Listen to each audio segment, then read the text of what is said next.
नमस्कार मित्रों, मैं सच्चिदानंद मातृभूमि युग निर्माण सेवा समिति के माध्यम से शिवपुरी के माध्यम से आपके बीच में उपस्थित हूँ। आज हम भगवान शंकर या शंकराचार्य जी के बारे में बात करेंगे, उनके योगदान के बारे में बात करेंगे। आखिर शंकराचार्य जी का योगदान कितना बड़ा है, ये समझने का प्रयास आज भारतीय समाज को करना चाहिए। उनका एहसान मानना चाहिए कि जिस समय सनातन संस्कृति अपने हार्श पर थी, तब शंकराचार्य जी ने उसे पुनः प्रस्थापित किया। अगर मैं कहूँ शंकराचार्य जी को जानना यानी क्या जानना है, तो ध्यान में आएगा शंकराचार्य जी को जानना है मतलब सनातन संस्कृति को जानना है। शंकराचार्य जी को जानना मतलब समाज सुधार को जानना है। शास्त्रार्थ की समर भूमि उस देवजय को जानना है जो कभी शास्त्रार्थ में पराजित नहीं हुआ। सनातन धर्म की पुनर्स्थापना को जानना है। शंकराचार्य जी का व्यक्तित्व बहुत ही विराट था। भारत पर 17 से अधिक संप्रदायों ने आक्रमण किया, फिर भी हम विश्वगुरु बनने की ओर अग्रसर हैं। ये शंकराचार्य जी का ही प्रताप है। संप्रदायों की समरभूमि में हमसे पूछो हम कैसे हैं, हम भी अभिमन्यु जैसे हैं। कितनी सभ्यताओं संस्कृतियों ने आक्रमण किया, और जिन सभ्यताओं ने भारत पर आक्रमण किया वो कहाँ हैं? वो सभ्यताएं नष्ट, ध्वस्त, भ्रष्ट, काल कलविद, चूर चूर अब समाप्त हो गई हैं। एक भारतीय संस्कृति, भारतीय सभ्यता, भारतीय मानस ही ऐसा है तो आज पुनः विश्वगुरु बनने के अग्रसित है। शंकराचार्य परंपरा सनातन धर्म के प्रस्थान मानव बिंदुओं की निरंतर 1500 से 2000 वर्षों तक से रक्षा करते हुए आ रही है। शंकराचार्य जी के जन्म की बात करें हम तो शंकराचार्य जी का जन्म केरल के कालडी गांव में पूर्णा नदी किनारे हुआ था। उनकी मां का नाम आरंभा, पिता शिवगुरु थे। कठिन तपस्या के बाद उन्हें पुत्र की प्राप्ति हुई, और पुत्र शिव जी की प्राप्ति से ये कहा जाए तो शिवांश ही प्राप्त हुए उन्हें। महज 3 वर्ष की आयु में पिता स्वर्गवास हो जाता है।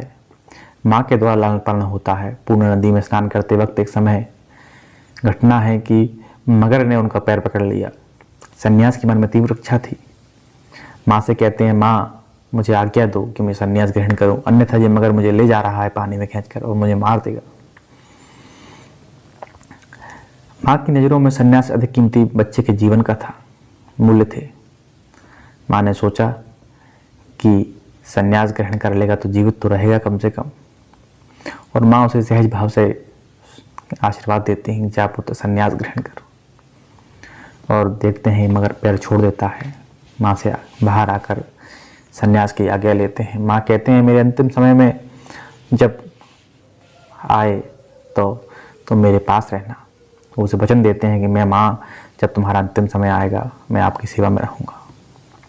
और एक उचित गुरु के मार्गदर्शन के लिए निकल जाते हैं। जाते हुए उन्हें गुरु महायोगी गोविंद भगवत्पाद मिलते हैं, जहाँ उनके आश्रम में रहकर जिस शिक्षा को, वेद उपनिषदों को बालक 12 वर्षों की कठिन मेहनत के बाद सीखते थे, उन्हें शंकराचार्य जी के द्वारा महज 2 वर्षों में पूर्ण कर लिया जाता है, और उन विषयों पर शास्त्रार्थ किए जाते हैं। शंकराचार्य जी की तीक्ष्ण बुद्धि कैसे आंकड़े लगाइए कि शास्त्रार्थ की समरभूमि में एकमात्र व्यक्ति अगर दिग्विजय हैं तो शंकराचार्य जी हैं। शंकराचार्य जी अपनी शिक्षा पूर्ण कर गुरु से आज्ञा ले सनातन संस्कृति की रक्षा के लिए निकलते हैं, और पूरे भारत का 4 बार पैदल भ्रमण करते हैं।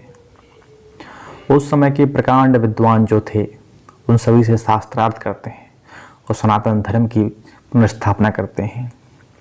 पहला शास्त्रार्थ वो कुमार भट्ट से करते हैं, और शास्त्रार्थ में उसे हराकर अपना शिष्यत्व देते हैं, शिष्य बनाते हैं। सनातन धर्म की पुनर्स्थापना के लिए कुमारल भट्ट को भी लगाते हैं। घटना एक काशी की है। संन्यास ग्रहण करने के बाद शंकराचार्य जी स्नान पर जा रहे थे। स्नान से जाते वक्त लौटते हैं तो एक चांडाल रास्ते में मिलता है। ऐसा बोलते हैं कि वह स्वयं भगवान का ही एक माया थी। शंकराचार्य जी चांडाल से कहते हैं, ए मूर्ख, रास्ते से हट, क्यों रास्ता रोकता है सुबह सुबह। चांडाल कहता है, आप किसी रास्ता से हटने के लिए कहते हैं? मुझे मेरी आत्मा को या मेरे शरीर को? क्योंकि आप ही कहते हैं सभी जगह ईश्वर है। शंकराचार्य जी उसके पैरों में गिर जाते हैं। वो समझ जाते हैं कि ये देव माया है और मेरे अहंकार को, मेरे ज्ञान को बढ़ाने के लिए आई है। ये शंकराचार्य जी के जीवन में एक शिक्षा थी कि सभी जगह वास्तव में ईश्वर है, ईश्वर कण विद्वान है। अगला शास्त्रार्थ वो कुमारिल भट्ट के बाद मंडल मिश्र बाबू भारती से करते हैं। मंडल मिश्र के गांव की खोज में वो निकलते हैं और एक जगह जब रास्ते से पूछते हैं महिलाओं से कि मंडल मिश्र का घर कहाँ मिलेगा गांव में, तो महिलाएं कहती हैं, जिस घर के बाहर तोता मैना संस्कृत में बात करें, ये समझ लेना कि मंडल मिश्र का घर है। शंकराचार्य जी आते हैं, तोता कहता है जगत मिथ्या।